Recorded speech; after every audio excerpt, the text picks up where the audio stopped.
Dear student, today we shall discuss about the background image. The CSS background properties are used to define the background effects for elements. We shall discuss following properties of background images. Background image with repeat horizontally or vertically. Background image with set position and no repeat. The background image with background position.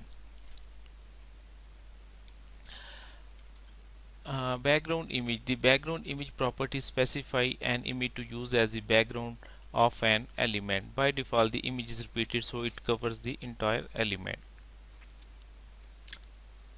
Here is the source code for the background image, where we have given the source of the image.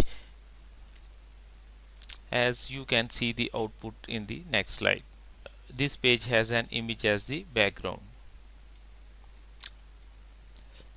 Background image with repeat horizontally or vertically. By default, the background image property repeats an image both horizontally or vertically. Some images should be repeated only horizontally or vertically, or they will look strange like this. Here is the source code of background image and the output you can see in the next slide. There is the horizontal repetition. You can see the background in very strange way. Background image set position and no repeat. Showing the background image only once is also specified by the background repeat property. Here you can see the source code where we have mentioned the background repeat, no repeat.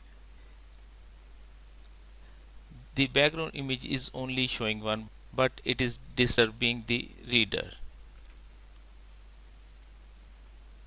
Here you can see the output where background image is not suitable for the text. To solve this issue, there is a background position. In the example above, the background image shown in the same place as the text. We want to change the position of image so that it does not disturb the text too much. The position of the image is specified by the background position property. Example is given where we have mentioned the background position in right top. You can see the output in the next slide. No, you can easily read the text, and background image is also in a proper place.